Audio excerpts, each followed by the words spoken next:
This is Happiness Solved with America's happiness coach, Sandee Sgarlata.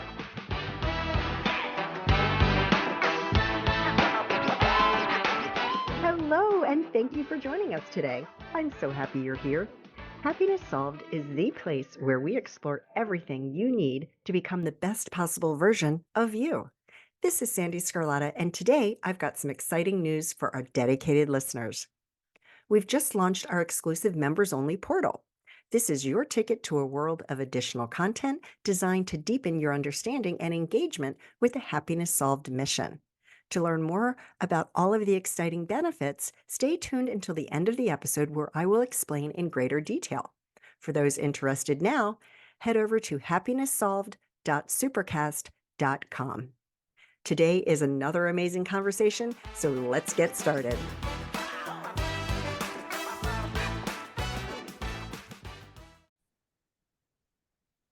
TJ Cummings. Oh my gosh. So excited to see you. We met in Chicago, and I wish I could just give you another big hug right now. Yes, you had great energy, and I loved everything that you're presenting as far as, the podcast and giving everybody a better understanding of what that was about. It was great, very entertaining. Oh, thank you. Yeah, that was kind of a last minute thing being put up on stage, but you know what? It's something that I love to talk about, and it's always a great experience to be thrown into something like that in the line of work that I do.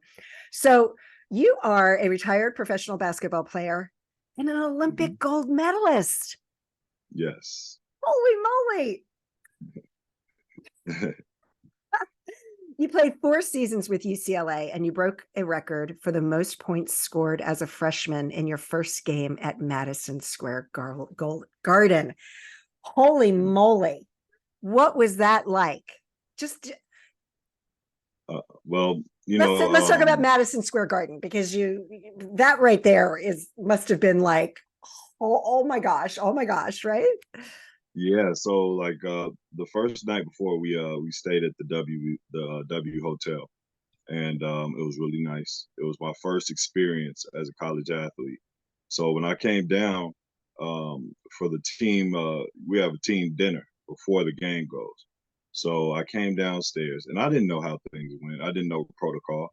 I came down with my jersey, my tights, my game shorts, my socks, my ankle braces, my shoes on, my tearaway pants, my shooting shirt, and my shooting jacket on. And I come down, and everybody's like, they just start cracking up as soon as I walk in.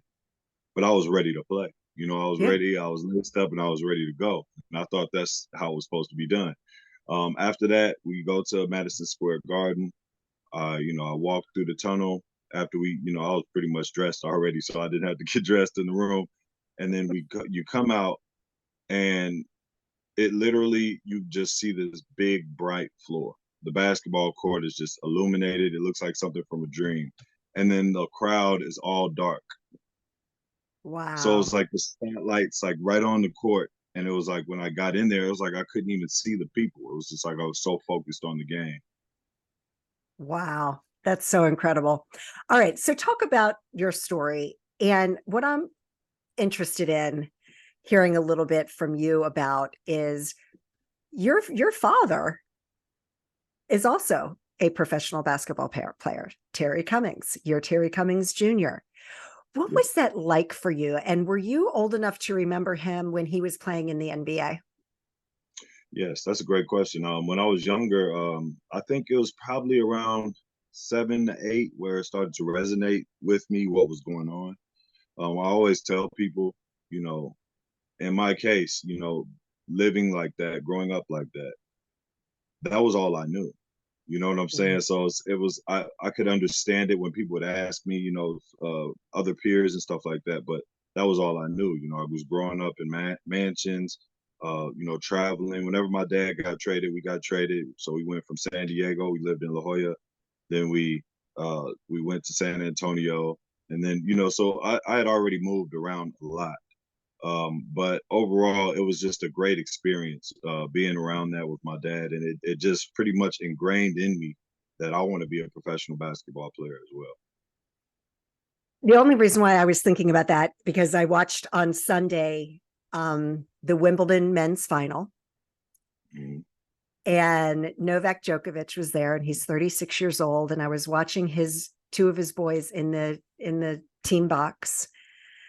And I was talking with my husband, and I said, that is so cool, because how many professional athletes get to have their kids with them at an age where they're old enough to remember it? Because I remember looking at one point, and his son was just sitting there like this with his hands over his head, just like, oh, because he was like so nervous for his dad. Oh But wow. like, that's such a great opportunity for you. And I love that you said that it taught you a lot, because how could it not? Right now, was there pressure from your father to play basketball? Well, there really was. He never.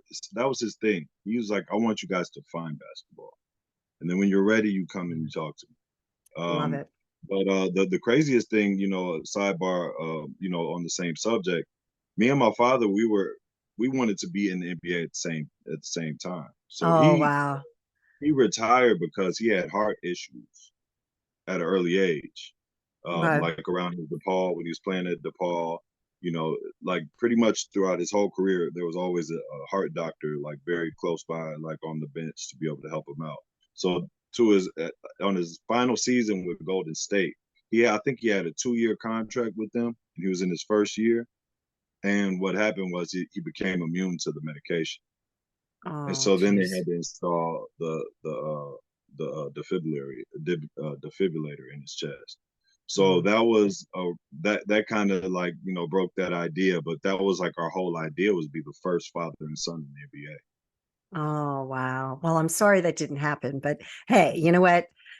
His health is more important, and it's such a strenuous sport that you don't want to mess with your heart, because you're out there. These guys are My moving like sentiments. crazy, right? Yes, definitely my sentiments. Because I, as soon as that happened, and then he came and trained with me a couple times, and they were still trying to regulate everything and find out how his rates are, and they were kind of still tinkering with it. And I saw that he was, in the beginning he had a little problems with it here and there, and I'm like, man, I care about you more than any of this other Oh, stuff. Like, I don't yeah. want you to do anything strenuous. I'll just take your wisdom and then be the best version of you that I can, be the best version of me that I can be. Most important. Oh, I love it. I love it. All right, let's talk about the Olympics, because I'm a professional figure skater. And of course, that was my dream, to go to the Olympics. I kind of knew early on with figure skating that it wasn't going to happen. I always joke that with figure skating world, it really is like winning the, Mega Millions lottery, because there's just, it's like one person. I mean, at least with basketball, you've got, a, a few, a few dozen every Right. year that can possibly get there. Right. Um, but like, so which Olympics was it, and how were you selected for that team? Because I forget how with basketball how that works with the Olympics, because you can be professional and play on the Olympics, right? Yeah, I was actually leaning up because I was looking at the I have like a whole setup over here on my wall. Oh, It was okay. 1998. It was actually 1998. yeah, so I was going into I believe my junior year in high school, and it was the Junior Olympics. Okay. So we went out there and we were representing the United States of America in Russia. So this is my first time like leaving to play overseas, but like throughout my life, I dang near lived like the army kid because of my dad and traveling and stuff like that. So I didn't really see it as much, what I'm saying. So I ended up going to the Olympic Training Center out in Colorado, where I dealt with that extreme altitude up there. I mean, everybody thought you're in Yes. shape when you get there. And it's like, I mean, we were over there running and shooting and dunking when we left home. We come over here like the first day is just like a nightmare. You're just like gasping for air. So I remember that. And then after that, we got geared up to go out to mix it together, out to Moscow in Russia, and it was unbelievable. Wow. What an amazing experience. What an amazing experience. So you went on to really just do some amazing things. You played professional basketball for 12 years. How was that for you? reacclimating back into, like normal life, especially being the NBA brat, right? You weren't an Army brat, NBA brat, I'll call you. And then going in and playing for so many years. Like, how was that for you? And any advice you have for other athletes that are struggling to, come to terms with, okay, this is what's next for me. I can't do this forever. I think the biggest transition was from college to the profession. Okay. But I can it's kind of like I can say that about both situations because high school going into college, it's Yeah. like, oh man, my day starts at 6 o'clock in the morning and then I get back after practice, going to, study sessions, lectures and study hall, like all of these things. By the time I get home, it's like 9 o'clock. And then I'm thinking like, what do I do? Like, do I have any time for myself? So I had to assimilate into that. When it came down to going to the pros, it was just like, I wanted to always be in the NBA just like my father did. So when I Mhm. didn't get drafted originally coming out of school, it really like I had to restructure my goals. So that was something that I had to do. And then just really, I didn't really have a problem with different cultures because of how I was raised. I was raised around like a plethora of different races. Mhm. So I didn't really have a problem with that, but it was just, sometimes it was a language barrier, but it was like, that was one of the first things when I got to overseas or wherever I went playing abroad. That was the first thing I did was got a language lesson over there, finding out what the words are, the simple things so you could be able to get along. Yeah. So how was it? I don't want to put words in your mouth, but what was the feeling like for you when you didn't get drafted into the NBA and you had that goal? Like, how did you come to terms with that? Because that could be Well, very, very difficult for some people. it definitely it affected me you know just about because I was in right now like at that point a lot of people don't know I was in Westwood and they actually had somebody from Fox Sports that set up a camera. It was just a person that was interviewing me, and they just set up the camera, set everything up, and then they were much. If I did get drafted, they would be trying to ask me different questions, interview me about how I feel and where I'm going from there. And literally, I'm sitting here with the camera, and then my wife now she was my girlfriend at the time. We're sitting there watching it. And it's just like, ugh. And then it didn't happen. And it was just like, she was the lady, she says her sentiments, hey, I'm sorry. I hope it works out for you in the future. Uh, You still got all the different camps, you know. And then she makes her way down. And then after that, me and my wife got married August 9th. So this is after my last school year, after 4 years at UCLA. And then, I was just like, man, okay, I have a wife. I still have a big future ahead of me. I'm going to tackle this the best way I know how, and I'm going to go out there and work hard and be the best that I could be. mm. I love it. And that's that resilience that is going to keep you going forward. So I want to circle back, and this is going to make sense in a second, because your dad said to you, he wanted basketball to find you. And I love that because for me, at the level that I reached in my sport, figure skating, having Mm-hmm. a child, and I have one, I know we were texting back and forth. I'm like, you have 5 kids? Oh my gosh. Like, I've got Yeah, one. yeah, And he never really had the drive. And, this is a kid who is very naturally talented from an athletic perspective. But as we all know, talent only gets you so far because you've got to have the mindset between the ears, and you have to have that determination in your heart. And if you don't have all of that, it's never going to happen. So exactly. So how did I feel like that advice and the way your father raised you really helped you when it came to keeping yourself moving forward? Right. Yeah, he would always give me positive, reinforcements at the same time. He would always ensure like, hey, you're my son, man. You have it in you. And he would always tell me different things, attributes as myself as a basketball player that he didn't have. And he would be like, you're a different player than me. That was something that I really had to, I had to break out of that really early. It was in high school because everybody was all like, oh, you're Terry Cummings' son, you're Terry Cummings' son. So I had a big target on my back. I couldn't be like everybody else and be a great player. I had to be greater than them. So, Wow. I had that, and he just was like, he taught me, you're TJ and I'm Tim. Like that's just what it is. And you create your own identity, your own character of who you are. Just be the best you can. And then just to answer what you said earlier, because I kind of skewed over it, but Okay. what I would tell to my younger selves, when you as it pertains to what it's like and how to endure all of this stuff is, for one, is to pretend like you have a video camera following you all around everywhere you go. Be marketable at all times. Work hard, stay focused, and be coachable, you know. But also, while you're doing all of this, network, meet people that are involved in fields and things like that that you are interested in, then finding out things you can do for your future. Because that's what I do in my business to rise to succeed. I want to make it so that they start to figure out what they can do before their career is over, or while it's being the career is going. So. And I'm so happy that you brought in that, because it's a perfect segue, because that was next that I wanted to talk to you about. You're the CEA and lead mentor at Rise to Succeed, a business that equips athletes and students with skills that can make them successful no matter what.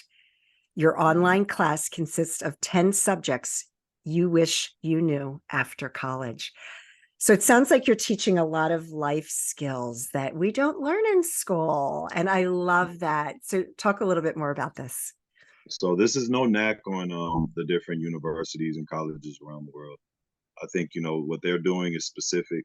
What I'm targeting is the idea of people being able to create themselves as entrepreneurs, be able to create businesses. Even if you don't want to be like some kind of a person that's running a business, so you can get involved in things like real estate, um, but just learning all these different things, coupled with the ideas of understanding taxes, which I didn't understand, credit and corporations, which I didn't understand, different ways to invest, how to educate people about all the, because I'm not pushing people towards direction of certain things, but I want to show the whole horizon of all the different ideas that come along with investing. So Love it. that, yeah, so that, and just like when I came out of college, originally, as soon as I married my wife, we went out to China and we signed $100,000 contract right off the bat, and we didn't have any kids, and so at this point, like right off the bat, I'm already thinking like, okay, I want to get a business started. I want to get something going. I already had that in my mind. So that's the same mentality that I want to, have all these kids having, but minus the idea of that I didn't know what I was doing. And I failed multiple businesses because I wasn't able to be there physically. It's a more hands-on approach. Now it's so digital, and you can run an online store and all these things. But now it's different. Back in the day, it's like if you're not there, things get out of control. So that overall, I just want to make sure that nobody has to go through what I went through and so many other athletes have gone through. But if they make their mistakes and they choose to go against what I'm putting out there, that's on them. But I just want to make sure that they have the opportunity to learn. I love it. I love that. So where can people find out more about these classes that you're offering? So right now we just put up a splash page at risetosucceed.com, where I want people to get an opportunity because we're new to be able to experience the class before they would buy. So I've already put out the first pillar, the first subject, which is managing your social life, which talks about my story and the things I did well and the things I could have done better, just to be able to give a very good understanding of what we're doing, and at the same time my dad chimes in at the end. But it's definitely great. So that will lead for them. They just go in, you put in your email. After that, it'll we'll send you a code to be able to go and view the first class, and then after that, you can choose to go on ahead and take the rest of the class. Which this is not like I'm saying you should try. I'm telling people this is what you need. Yeah. It's an investment. It's an investment into your life. You could either go through 5 years of mistakes and different problems and stuff like that, or you can learn right now. So that's what we're coming with. I love it. I love it. And I love, because I met you at Power Team International's Rainmaker Summit. We didn't have a chance to do our interview live, so thank you so much. I'm actually kind of glad because it's a little bit, this is just going to be a little bit better than those would be anyway. But I love that, and just for the listeners out there, the conference that I met TJ at, he put a big investment into himself to get there. And so this is somebody who's investing in himself, and he's teaching you to invest in yourself as well, because that's how you really get ahead in everything that you're doing in life. It's all about investing back into the most important person in your life, which is you. And so That is definitely true. That is definitely true. I think a lot of people take that for granted because, you get in a space, you might think you know on everything that you're doing, but it's like you want to keep scaling, but you don't want to go like this, or you don't want to right, go like that. right. And when you learn from people like Sandee, Bill Walsh, when we went to go see him, and all these different people that were presenting, I mean, you're getting a plethora of knowledge, wealth, management, understanding. So these are things that we all need. And I'm glad that you pointed that out, because this is something that's really big to be able to invest into your future.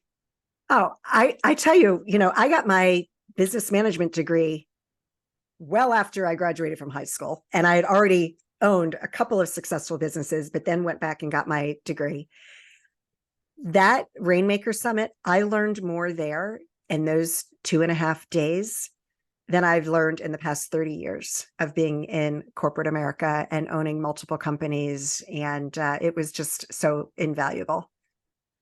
So, That's wild. I mean, and that's something that I've already told Bill I'm coming. yeah. How was that experience for you to kind of turn it around on you? How many have you gone there once, twice? So I went to the Ultimate Wealth Camp back in December in Las Vegas, and I was going there specifically to do live podcasting. And I learned about Rainmaker when I was there. It was like I showed up right at the tail end of it, and I was like, what is this? And why didn't anybody tell me about it? Because I had never heard of it. And so I went ahead. It took me a little while. I wasn't sure because I was wearing one of these stupid little hats, right? Because we all do it at times, and I'm no different. Why do I need to take a business course for 2 days? What come on. I've done that. I've been doing this forever. Come on. Like what? Oh my gosh. I mean, I'm telling you, yeah. And and But here's the thing, because you want to learn from people who have done it. And Bill Walsh is someone who has over 30 companies, active, successful. I don't even know the number. It's somewhere around there, right? yeah, And you want to learn from somebody who's been there before you and who has done it before you. And he's trained thousands of people to be successful the same way that he has been successful. And so it was really incredible. And I cannot wait for the next one. I'm Yeah. looking forward to it as well. He actually said he's going to be out my way soon, so I'm going to check him out when he gets this way. He's a wealth of knowledge. I mean, he's poured into me. Just giving information right off the top layer that he knows right off the top of his mind. I mean, this guy, he's a great person, a great friend to have. Yes, for sure. For sure. TJ, is there anything else you'd like to share with the audience before we finish up? Yeah, I just want people to know. I think this pertains to everybody. Rise to succeed actually pertains to everybody. It's really targeted towards sports, but I mean, it goes for everybody. But I just want people to understand that, you know, you want to take advantage of your first chance. Um, I always look at things like it's going like this. We're looking linear, like we're trying to go up. Whenever you make a certain choices and decisions in your life, it makes you go this way. And then you have to find ways to get back here. And the Mm, biggest thing is, some people have the opportunity to be able to get more and more and more chances. But what you want to do is take advantage of every opportunity that you get. And that's the one things that I want to leave you guys with. mm. I love that. That is so incredible. Everyone, take a look at his website, rise to succeed.com, or the landing page. I think you said you have. And just so grateful to have met you in person. Thank you again. And I can't wait to see you in the future at some more of these events and to follow you and cheer you on. Thank you so I much, TJ. appreciate that too. Thank you so much, Sandee. Thank you, everyone. I hope you enjoyed today's conversation, and as promised, I'd like to give you more details of what you can expect as a member of the Happiness Solved exclusive community. First, you'll have access to a treasure trove of extra podcast episodes. These episodes dive deeper into the topics we discuss, featuring additional expert interviews only found here. But that's not all. As a member, you'll also get access to a series of mindset training sessions. These recordings are tailored to help you understand the how and why your mindset is the most important asset you have, empowering you to achieve your personal and professional goals. And for those of you looking to find a moment of peace in your busy lives, we've got something special. Exclusive guided meditations. These sessions are crafted to help you relax, refocus, and recharge. Whether you're a meditation guru or just starting out, there's something here for everyone. Becoming a member is more than just accessing extra content. It's about joining a community of like-minded individuals, all on a journey to live life to its fullest and become the best possible version of you. So how can you join? It's simple. Go to happinesssolved.supercast.com and sign up. Don't miss out on this opportunity to deepen your journey with us. Again, that's happinesssolved.supercast.com. And it will also be in the show notes. I am so grateful you're a part of our Happiness Solved family, and I thank you from the bottom of my heart for your continued support. Again, I am so grateful for you, and I hope that you and your family are healthy and safe, and that your lives are filled with peace, joy, and happiness. Take care, everyone.